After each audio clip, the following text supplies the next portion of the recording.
Brands on Brands.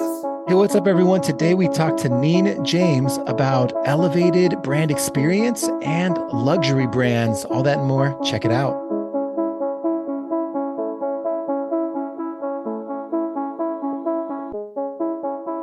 In a world where content is king and your reputation is your brand, how do you build a brand that matters? Welcome to Brands on Brands, a home for those that think different and push their boundaries. This is where branding that matters lives. Now, here is your host, Brandon Birkmeyer. Hey, what's up? Welcome to Brands on Brands. I'm Brandon Birkmeyer, your personal branding coach. And today is an interview show. We are talking to Neen James, all about luxury branding. Neen James is an executive strategist. She's also an author and a keynote speaker and a trusted confidant to CEOs for legacy and luxury brands across a variety of industries for over 20 years now. Neen has helped design strategic plans for Fortune 500 companies. She's facilitated retreats and worked with executives and their teams, sharing insights and strategies. Also, business leaders have her on speed dial to bounce ideas off of her, to engage with her in the ideation process, and to teach systems-based strategies that have resulted in little Neenisms that they've been adopting across organizations. If you don't know what I'm talking about, listen today. Neen is a boundless ball of energy. She's quick-witted. She's a little tiny force of nature, as she describes herself. And she's been named as one of the top 30 leadership speakers by Global Guru several years in a row because of her work with companies like Viacom, Comcast, and Virtuoso Travel, amongst others. And anything you want to learn more about her, you can go to neenjames.com. We also talk a lot about this study she put together called Mapping the Luxury Mindset. You can capture that at luxuryIsAmindset.com.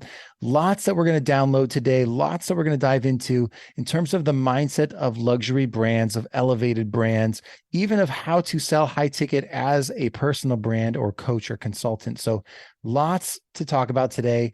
Hope you guys enjoy it. And without further ado, let's get into the show. Brands on Brands. All right, let's get going. I'm so excited to welcome our guest today to the show, Neen James. First off, thanks for being here. Appreciate you. Oh, g'day. What a treat it is to serve your listeners and to get to hang out with you. It's my privilege. Absolutely. And if you're hearing an accent, that's because our friend here is from, is it Australia? It is very good. Sydney, Australia. You're right. I know if I said the other place, then I would be in trouble. So I didn't do that. Don't mix up accents, Think people. about the relationship between like Australia and New Zealand is similar to what Americans and Canadians have, right? So Absolutely. It's like we love each other, but we like to have our own identity. Exactly. No, absolutely. The reason that I'm so excited to talk to you today, other than your very, like, I don't know how to put it, but just your extroverted personality that just brings so much energy to the table, makes you happy just watching and listening. So I hope they're already smiling over there.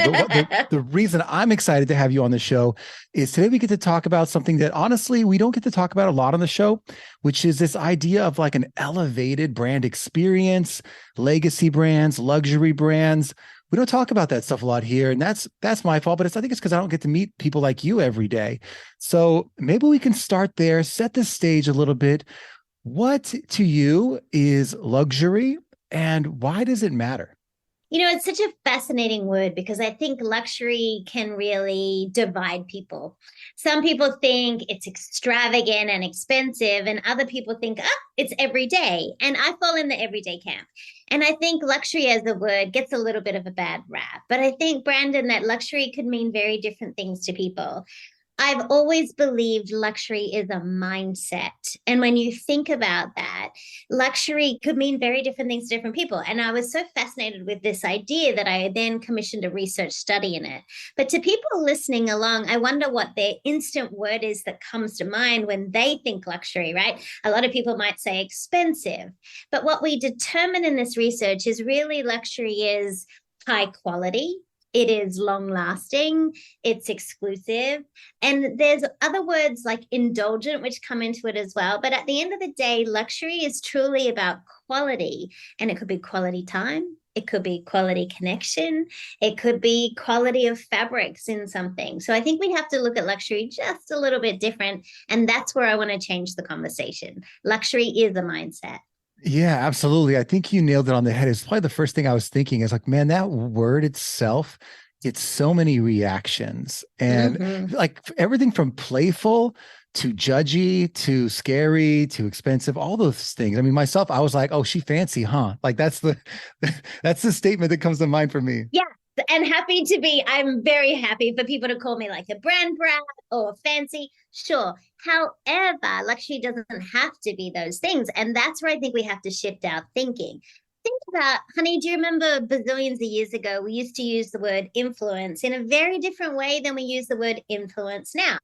So whether you consider yourself an influencer or not, even that word has kind of got a bad rap because it's got the extremes of it. But when it first came out, we thought it was such a cool thing to call people. Luxury is not going to go out of date. And what we have to think about is luxury will elevate. It'll elevate the article you're writing, the coaching session you're doing, the work environment you're creating in. Luxury can be brought into everything. Yeah. So what I like about that is it's now a tool, right? It's like, okay, how do we use this mindset? How do we use this imagery to elevate our brand to be something that is right for our customers? Right. So if I'm thinking about the benefits of understanding luxury mindsets, maybe you can take me through that a little bit. Absolutely. So I had mentioned that I thought luxury is a mindset, and I thought that we just deserve luxury every day. So I went to the Brilliant Audience Audit, which is a fabulous research firm, and I said to them, so I think luxury is mindset. So can you just make sure that I'm right? And Susan, who owns Audience Audit, was like, well, Neen, that's not the way that research works. And some of you who are listening are laughing out loud right now. But she said, let me just go find out what I can. And so she interviewed 440 leaders. And what was interesting was I was more interested in what people think about luxury, not what they feel about luxury. Too often we talk about the feelings, and yet we know thoughts create feelings. So I wanted to know, what do they think about luxury? And so I thought there was one luxury mindset, but Brandon, I was wrong. There's not one, there's four. And so as you're listening along, what you may want to think about is, let's talk about the first group. And this is what some of you might be as you're listening. This might be you. What we discovered is the first group is who we call the reluctant and removed. To them, luxury is hard. They don't think brands understand them. They're so busy, overwhelmed. Luxury is not a priority because they've got 1,000 things on their plate. Now, it doesn't mean they won't buy luxury. Doesn't mean they can't be influenced to buy luxury, but what it means is it's not their top priority. And fascinatingly, they were about 28% of the people that we surveyed. And so if you are thinking about this as a client, this reluctant and removed person who might be a client you're working with, you've got to also think about, how do I speak the luxury language that will get their attention and be able to keep it? So the first one people want to think about is the person who's reluctant and removed. And Brandon, they say, luxury is just hard. That's the first person. The second mindset that was interesting is, I think many of your listeners might fall into this category, and this is the person we call the pro-prioritizer. Pro-prioritizer meaning they're professional. They think about their career. So to them, luxury is power. They use luxury to advance their career. It could be in the clothes they wear, the items they carry, but they're looking at luxury as giving them just that little bit of extra confidence. And they're going to invest in brands that are long-lasting, reliable, and especially brands that will mention sustainability and how they impact society. So they're a very thoughtful purchaser when it comes to luxury, but to them, luxury is power. You had the fabulous Thames and Webster on your episode recently, and love that episode. People should go back and listen to that. I think it was 254. But Tamsin is my perfect pro-prioritizer because she dresses in beautiful DVF dresses that are going to last forever. She always looks the part. Her personal brand is always there, but she's doing it for her career, if that makes sense. So that's my second one. So the pro-prioritizer. To them, luxury is power. The third mindset, the archetype, is the confident and content. Now, this person, Brandon, they're like, I'm good. I've got this. My personal life's good. My professional life's good. I don't need luxury. I can enjoy luxury. But what they use luxury for is creating memories. So it's not that they won't spend. They absolutely will. But they feel like they need it. And they're an interesting group to study. And if you're listening to this and you're thinking, that's me, what I've noticed about working more and more with this particular mindset is that you want to be able to appeal to them around what they're doing is going to create this legacy and these moments and these memories. So that's something just to think about if you're talking to this particular person. And then we have our fourth luxury mindset. This is the one we call the luxury lover. This is the person, Brandon, who says, I am worth it. Not only am I worth it, I want to tell all my friends about it. I want to share luxury every day.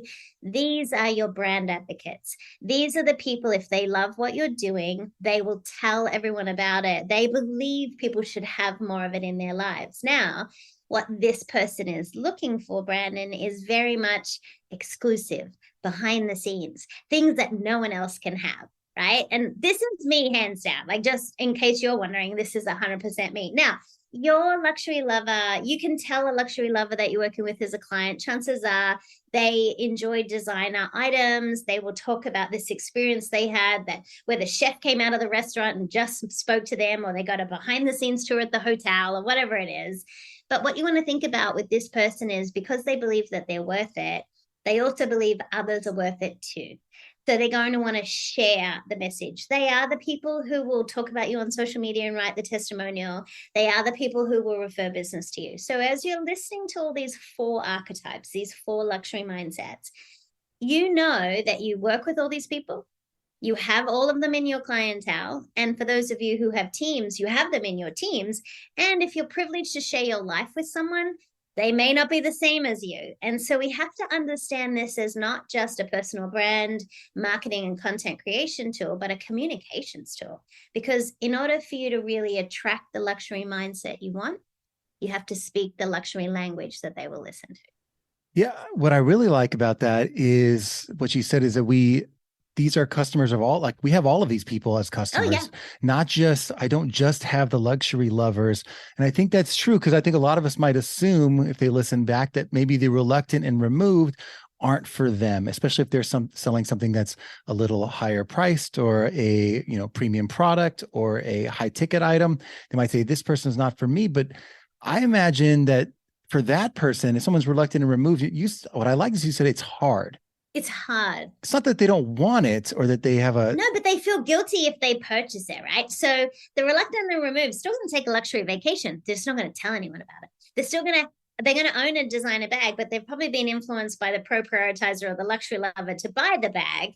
So what you want to think about is, this client needs you, but what you need to prove to them is whatever you're offering will save them time, will make them less overwhelmed, will help them have more control. So part of the reason that they don't prioritize it, well, they do feel guilty about spending that. And the other thing about this buyer that people need to understand is, if you're selling to the reluctant and the removed, they take a lot longer to make a buying decision of anything over $500. A luxury lover, once they make up their mind, they're just no one can really talk them out of it. So it's almost like price. It's not that it's irrelevant, but they've already decided. So what's the point? So I want you just to think about, you have not only all four, but for some particular businesses, verticals, for product offerings that you have, you might be exactly what this person needs. You just have to speak their language. Yeah, well, I think that my wife and I joked that she's the engine and I'm the anchor, right? So like when she's out there saying, I know this is what I want, let's go get it, let's go. And I'm like, well, maybe we should let's look at the different options and measure it out. We want to do the research. Let's read the reviews. Is that you? Yeah. Absolutely. The analytic, right? And what ends up happening is we end up where she started to begin with, but now I have proof, and I had all the reasons that I needed. But then that also makes you feel more reassured you're making an informed decision. And this is the about each of these luxury mindset, one's not better than the other. They're simply different. But what you have to also appreciate is, whatever you're offering out into the world is ensure that everything is in line with the things that you want to attract that mindset. So in our consulting process, we teach this 3-step process. And the first part of that is to assess the mindset you want to attract. Know that you have all of them, but what do you want to attract? And the second step to that is to align message. That's your collaterals, your website, your business card, your handwritten notes, your email signature, your voicemail. Every opportunity of touch point needs to be put through the filter of, is this the mindset that I'm trying to attract? because you know that you might have a high priced item, but you better look like you're worth it if you're going to charge that kind of money. And you better have the social proof and the credibility and the client testimonials if you're a thought leader to be able to justify that. So that's the other thing you want to think about. So once you've done that, you've assessed the mindset and you've aligned your messages, that's when you can activate the master plan of, how do I get these people and work with them more? Because some of them will refer others. Pro prioritizers will also advocate for you. Luxury lovers will be a big mouthpiece for you. So they're two people who will easily share what you've done for them with others. The pro prioritizer more so if it's helped their career advance. Right. Well, and I see this so many times when people are developing their, even their like sales pages, things like that. We need to make sure we have testimonials in there for the people who are reluctant and they want to believe that this thing is true. We want to have some benefits and the things listed out there for the people who just want to make sure that this is giving them the power that they're looking for, maybe the prioritizers. And we want it to make it to look fun and like that it's going to elevate the thing that they want to, whatever it is. So all of these, I think, can hit based on how you're writing your marketing messaging. And I would also say, I think some of us maybe transition, either we, for certain things, are luxury lovers, and for other things are reluctant, or that we transition. And look, years and years ago, some of your listeners might know the legendary Michael Barber, who, is phenomenal in email marketing and marketing in general.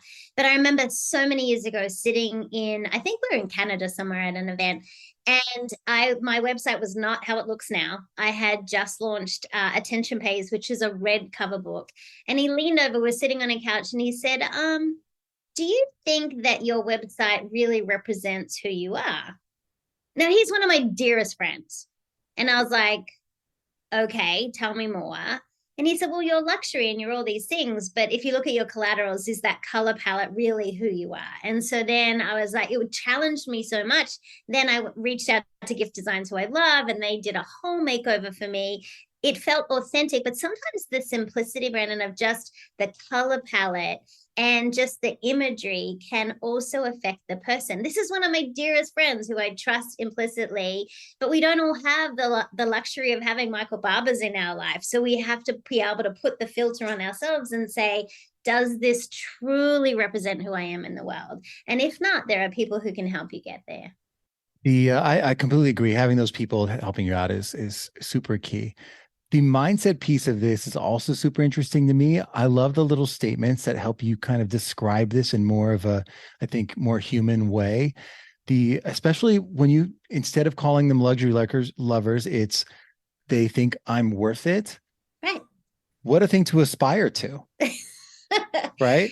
And this is a mission that I'm personally on. If you watch some of the themes through my social, one of the things I'm trying to emphasize is that you are worth it. You're worth spending a little longer in a meditation, or drinking out of the fine china in the morning when you have your coffee, or using a linen napkin instead of a paper one if that elevates your lunch for you, because you are worth it. And that's the thing, we save up these things for a rainy day or a special occasion or whatever reason, when in actual fact, you're worth it today to make that investment. You are worth that investment in that conference. You're worth all of those things you've been putting off. And so you're absolutely right. I guess one of my hidden agendas is to help people understand just how much they are worth it. And that they give all this attention to everyone else. But imagine if they just gave a little bit of that self-care and attention to themselves, how they might show up in a more powerful way. I think it gives us hope, because we can move along the spectrum and say, I used to be this is hard kind of guy, but I've moved towards I've got this, I'm pretty happy with this stuff. Or for a couple of these things, I am worth it. Maybe I do want to hire a coach to get me somewhere faster versus bootstrapping something by myself. I think that there is some empowerment in shifting through these different mindsets. Yeah, 100%. Erin King and I were talking about this on her Success podcast, the exact same conversation. And if you think about coaching as such a phenomenal example, and it is an investment for sure, but it's going to accelerate it for you so much better and quicker, so that you can then turn around and then use the skills or the gifts you have in the world to be able to help other people. I am 100% in favor of paying for coaching to accelerate anything, personal training for workouts, like any kind of learning opportunities, personal coaching, executive coaching. And I think that if you're a coach and you're listening to this, you also want to think about who are the clients you really resonate with? Who are the people you love spending time with? Because you're going to show up differently too when you stand in service of those particular clients. I work a lot in luxury and legacy brands, and I love luxury. It makes sense to be in beautiful hotels and gorgeous vacations because that's something that I really appreciate. But I also study it for how are they paying attention differently? What is it that they're doing to elevate the meal, the experience, whatever it is? That's what we can all pay attention to, is what other brands are doing that resonates with us. And then think about, well, how do I incorporate that in my thought leadership practice, my coaching practice, in my book that I'm writing? Well, I think you bring up a good point, which is maybe a nice point to shift to this, which is if we're thinking about how to execute some of these things, what are some easy tactics to create more elevated brand experiences? Some things that maybe get us started. An easy way to do it is first mystery shop something that you've experienced or that you love. And so if you mystery shopping just being the concept of going in and having a look as if it was the first time you've ever experienced it. And so when you think about it could be that instead of going to your normal coffee shop to get whatever beverage you enjoy, you might go to the fanciest hotel that's in your city and then go have a coffee in their lobby. It'll cost you 3 times as much, but here's what you're going to do. You're going to watch how you're greeted, how things are cleaned, how things are set up, the lack of clutter. You're going to notice so many things that you can then translate and think, well, is that the experience that I want to create? So what you can do is you can mystery shop when you're out for a meal, have a look at all the different ways that people have taken care of you, that experience. How did you feel about that? What did you notice? In the same way, you can look at what other thought leaders are doing, their websites, their collateral, the way that they position themselves on stage, if you're a speaker listening to this. So mystery shopping would be an easy way to do it, and just really approach things with this awe and wonder and curiosity about what are people doing that resonates with you. Okay, it doesn't have to be expensive. It's about experience. The second thing that I would think that would be really helpful for people is to get very clear on the kind of client that you love to serve. Once you know who you love to serve, what do they read, where do they go, all of the things you're already researching, but then get actual samples of that to see, am I aligned with this? Because I work so much in luxury travel and hospitality, I read all of those magazines, I subscribe to those journals, I'm constantly immersing myself in the content to see what is really important to them. That's an easy way to do it, right? So there's so many easy ways to do research: mystery shopping, experiences, reading what they're reading, seeing what they're seeing. But I think if you want to elevate something, ask someone you trust, like my Michael Barber. Like, just ask someone who you really do value their opinion and say, if you were looking at this for the first time, tell me what words come to mind. How would you describe this? And very quickly, you'll get that opinion of someone you respect. Doesn't mean you listen to everyone's feedback, by the way. Just look for people that you respect. Does that help answer your question? It does. It does. It actually, I got a lot of examples that come to my head. And I think when you mentioned that we should mystery shop or, pick brands that we, look at how they are treating their customers and what do you like and not like. I immediately think of Apple as a story I tell all the time to people where they used to sell cell phones, not just Apple, but any cell phone. You'd have to go into these cell phone stores that were these, mini marts inside of a parking area. And it was not a luxury experience at all. It felt like you had to go through metal detectors to get in there to buy a cell phone. And then Apple comes out with these beautiful Apple stores that are all glass and they're like museums to walk into.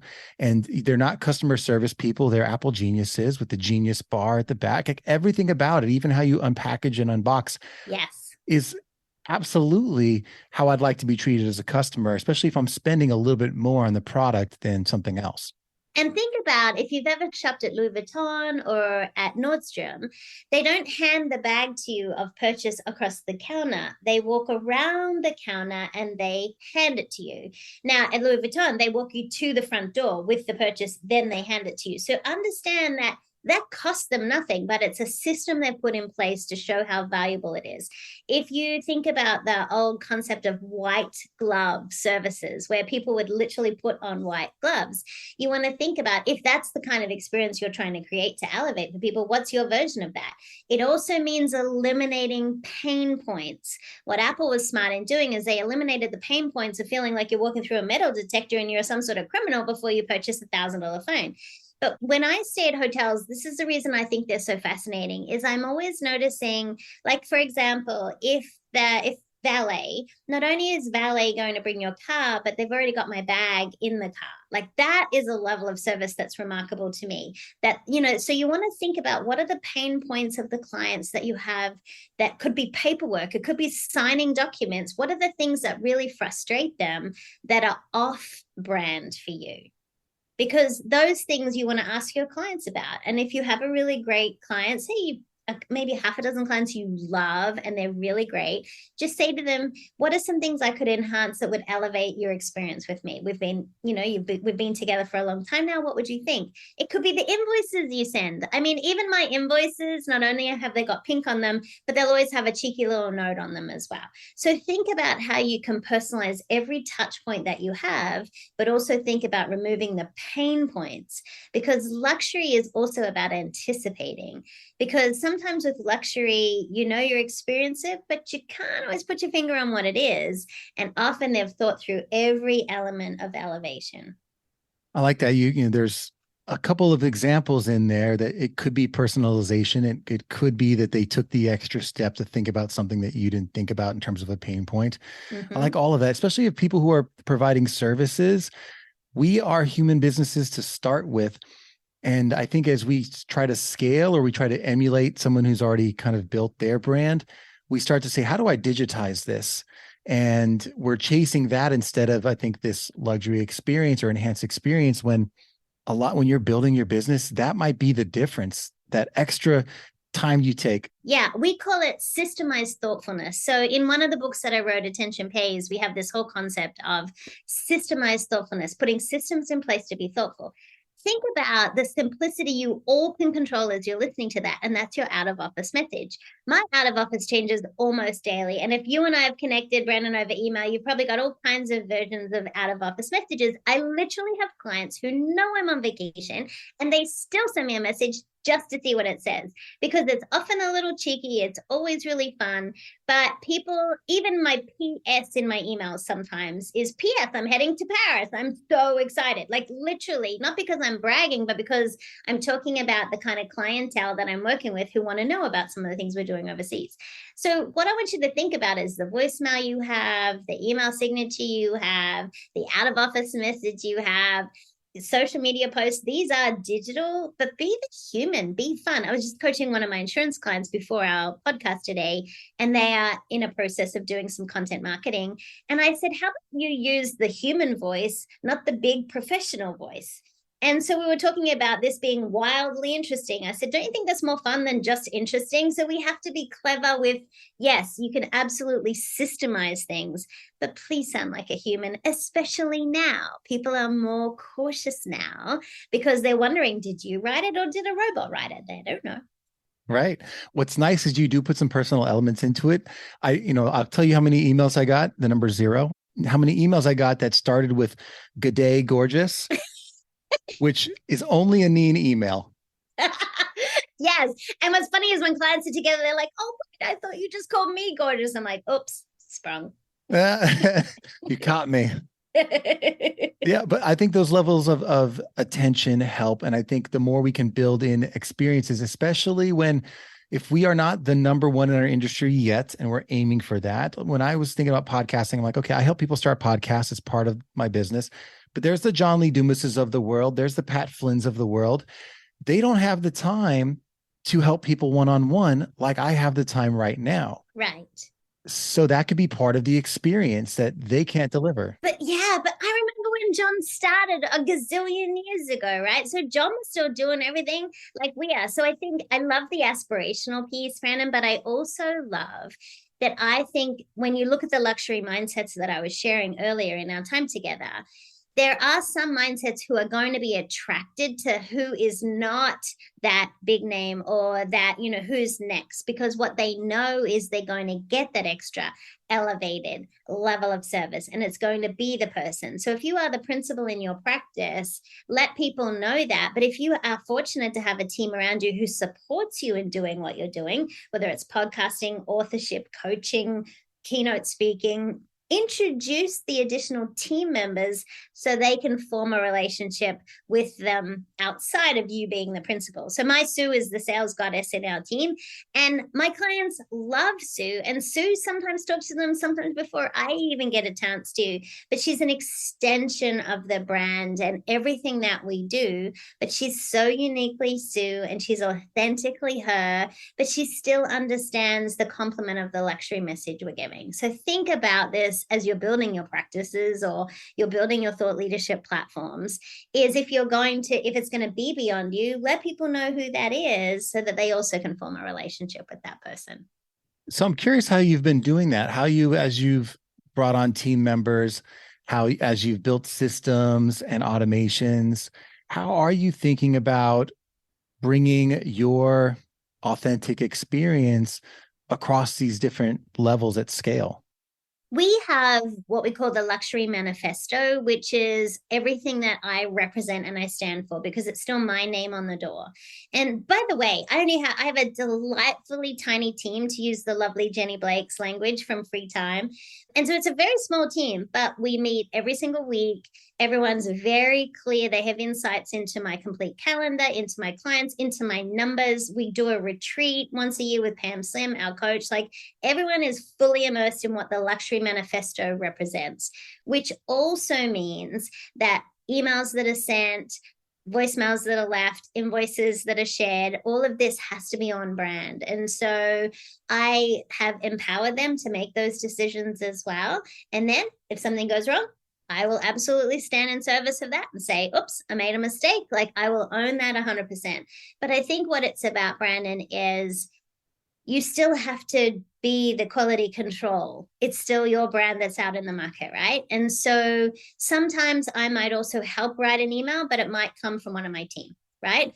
Or when I'm connecting my clients to my team members, I'll say, this is Sue. She's our sales goddess. Oh my God, people love her. She's so fun. You guys are going to connect before we get a chance because I'm on the road this week. And so I'm setting her up for success as well. And then the client feels like they've been taken care of, because literally as a keynote speaker, when I'm on stage, I'm not checking my email. And so I think we have to have a responsiveness to what we do as well. And so that's a choice we've made in our business, that if someone does email us, we are very quick to respond. If someone sends a lead through our website, we're very quick to respond, but we have systems to allow that to happen, right? But we've templatized as much as humanly possible, I think. Jen is our operations goddess, and she makes sure if something has to be done more than once, that there has to be a system behind it. It's got to be documented in the operations manual. I mean, she's great like that. And so think about that. Even if you're a one-person show, it was just me, and I was still creating operations manuals and marketing guidelines and brand guidelines and all those crazy things we all need. Sometimes your name is in every single box of your org chart until you have the luxury of getting additional people to help you. But it is definitely an investment that's worthwhile. Absolutely. And I want to continue to dive into how you're implementing some of this yourself. But first, if people are curious, what were those luxury mindset things again? It's okay. We have for you. You can go to the website, luxuryIsAmindset.com, to check out how the whole mapping the luxury mindset top to bottom, where you'll see the reluctant and removed, the luxury lovers, the pro prioritizers, the confident and content. You'll find all of that, the research, as well as her luxury language dictionary download to understand all of that, plus some webinars and all the stuff. If you guys are completely enthralled with this idea, it's all there. Luxuriesamindset.com. Check that out before we move on. And also neenjames.com if you are interested in seeing Neen do what she does so well on stages, consulting, things like that. So wanted to throw that out there, and then dive into a little bit about how this has been actually implemented in your life personally. Because if you've ever seen Neen speak on stage, she's very noticeable. You're going to see the bright colors, the shoes, everything. Tell us, what is the brand of Neen right now? What are we going to expect if we find you out there in the wild? You will always see me in hot pink. It's become a uniform. And I've always loved pink. It's always been something I've worn, but it became part of the brand, meaning that if I went to a client site and I didn't have pink on, people would be like, oh, are you okay? Like, what's happening today? So it's ridiculous, right? So pink is definite. It's my business colors. It is in my collaterals. It's my business card color. It's the envelope from the thank you note. So we've chosen a particular Pantone and it is permeated with everything, which with Barbie being a popular movie at the time of recording, there's hot pink everywhere in store. So I'm buying up like a crazy person. So because then it'll change, right? But pink is a deliberate thing. You'll always, including when I'm working out, including my travel outfit, which means I'm always on brand. The other thing to think about when it comes to like your brand is maybe color works for you, maybe it doesn't. The shoes is a funny thing, Brandon, because I've always been a shoe lover. And so I would have the most fabulous shoes. And I would even like in the old days, I used to run through the airport in stilettos, not so much anymore. Thank goodness that sneakers became a very popular option and they became very trendy. And so sometimes you'll see me in those on stage now. But one of the things that happened was years ago, people started photographing my shoes and tweeting about my shoes and sharing. And that became part of the brand, not intentionally. And I think sometimes that can happen as thought leaders too. You might just do something all the time. People notice, they talk about it, and then it becomes part of your brand. I've always been a champagne drinker ever since it was legal to drink. And I've always loved champagne. And in Australia, everybody drinks champagne. When I moved to America and people would order their drinks, they'd say they wanted a beer or a wine, and I'd say champagne. And people would say, well, what are you celebrating? And I'd be like, life? I don't know. It's my drink. It's always been my drink, but that also became a part of my brand. And so what you want to think about is people are always noticing. They're paying attention to things that sometimes it could be just something that's intuitive to you. It could be something you love. And yet it can become part of the brand. I'll never forget one Christmas, I got 16 pink scarves from different clients, just random. And I lived on the East Coast. It was so thoughtful, but we counted them and giggled that was so sweet because every note said some version of, I saw this and I thought of you. So my question to the listeners is, when people see things, do they think of you? What is it about you that they connect with? I literally have audiences walk up to me and say, look, I wore pink today because I knew you were going to be here. It's hilarious to me. Or they'll send me pink outfits they're wearing randomly and text them and say, I'm wearing this thinking of you. So never underestimate how you make people feel when you're around them. And that then extends the brand and the memory. I am very high energy. I am like this from the moment I wake up to the moment I go to sleep. But that is something that is a choice. And so that's part of my brand as well. I get paid to bring energy on stage. So all the meeting planners call me the Energizer Bunny. Makes sense. It's on brand and it's pink. I love it. And I think this brings up an idea for me, which is this idea of authenticity versus where maybe we think we fall in this, luxury mindset spectrum. How do we remedy that? Because, for example, people wouldn't associate me with champagne, but I want people to think of my business and my products as quality, right? They might think of me more as the seltzer guy, right? Instead of the champagne guy. That works too. Much healthier. Yeah. Well, how do we remedy that though? Right. The authenticity and luxury, if maybe we want to cater to that, but we aren't exactly the, finest of materials and that kind of thing. Remember that the visuals are just one part of the senses. So I'm always thinking about, what does it smell like, taste like, sound like, look like? So I'm always thinking about the sensory experience as well. And so when you think about, it could be that in the coaching session that you're doing, for example, it could be that you linger a little longer on things that are really important to that person. And that's the brand that you have about being a phenomenal listener. That's much more powerful than being associated with seltzer or champagne, right? So I think you want to think about really how you're showing up. And if you're showing up for the clients that you love to work with, your authentic self is going to come through 100%. We have this mantra in my team that is, I do what I love with people I love and places I love.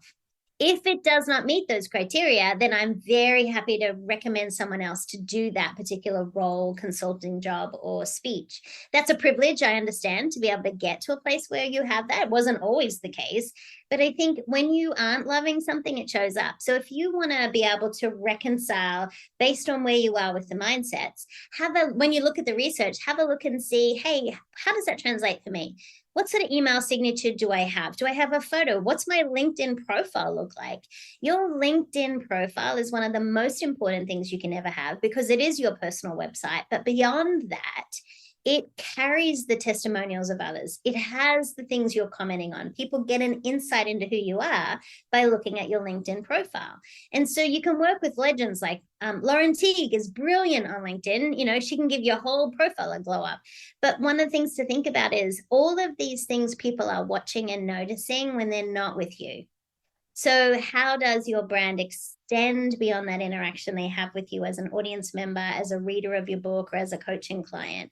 But I think the easiest place to start is embrace who you are and where you are in the world, but then find a way to magnify that. Make that something that's unique about you.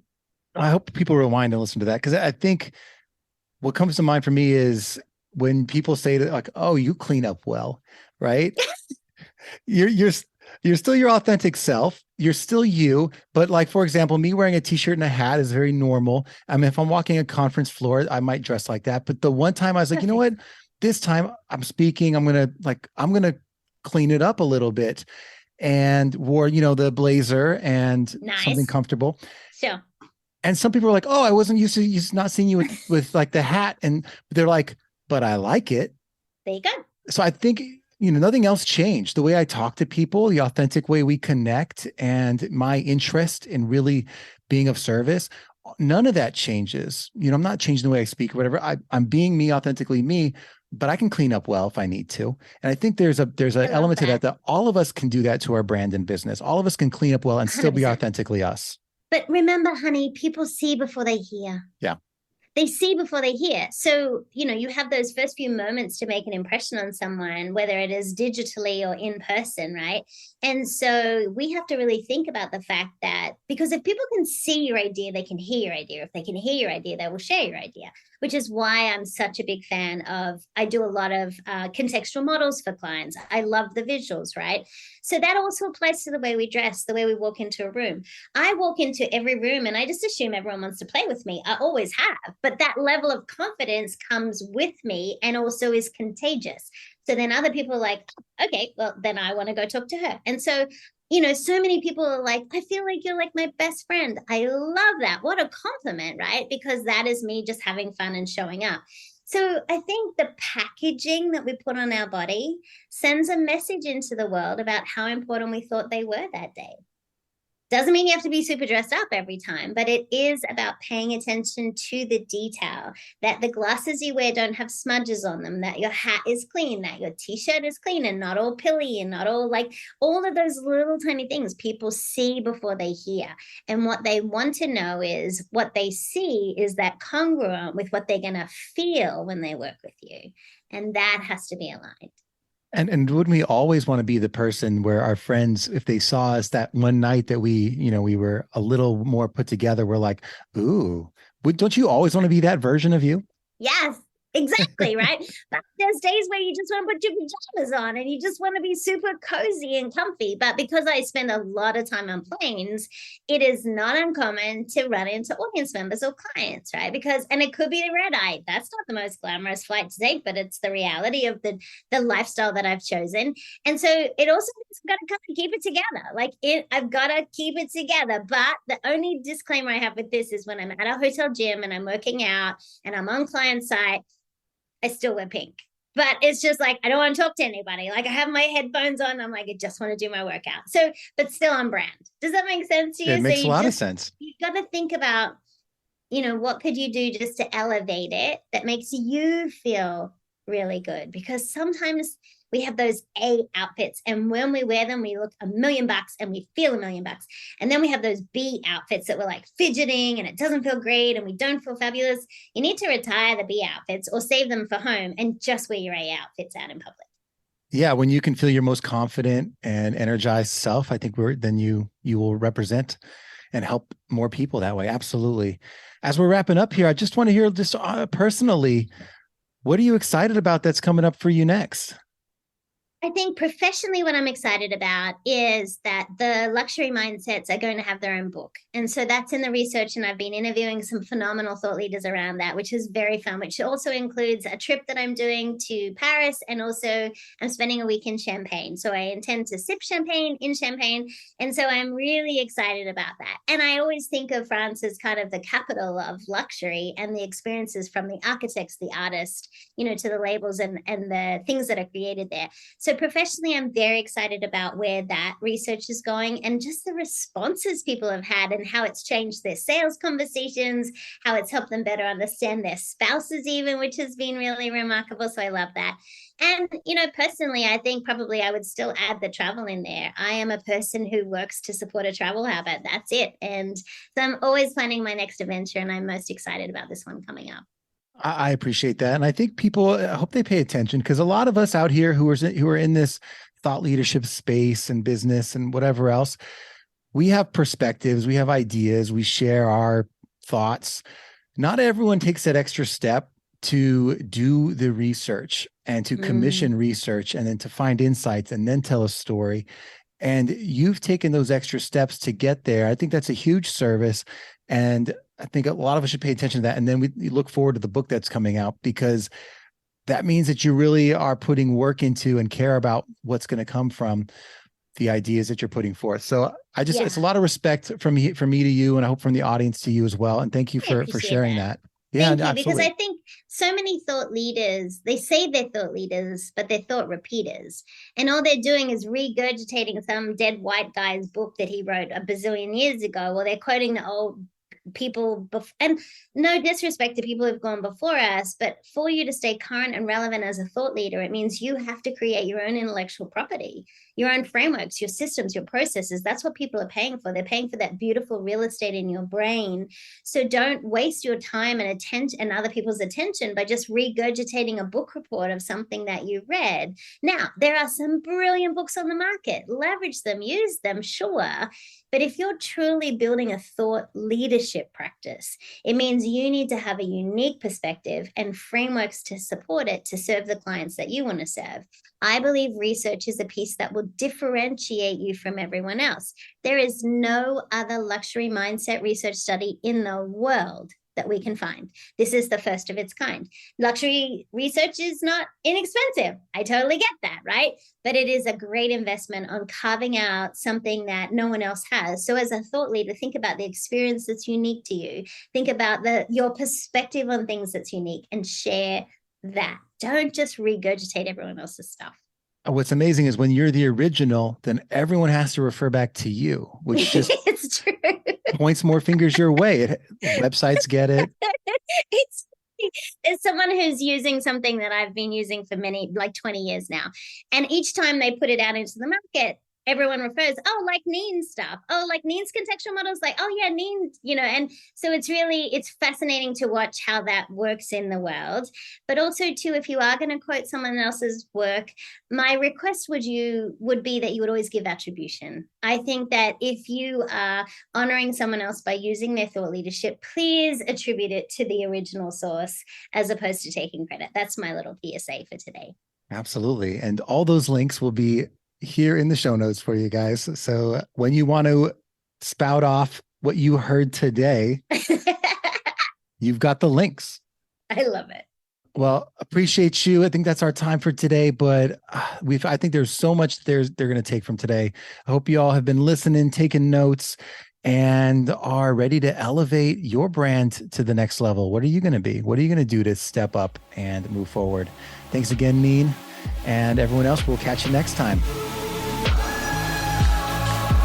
You've just taken your marketing knowledge to another level with this episode of Brands on Brands. But we have plenty more ways to help you build a brand that matters. Head over to brandsonbrands.com for resources, as well as access to our blogs, videos, and exclusive coaching sessions with your host. Be sure to visit brandsonbrands.com.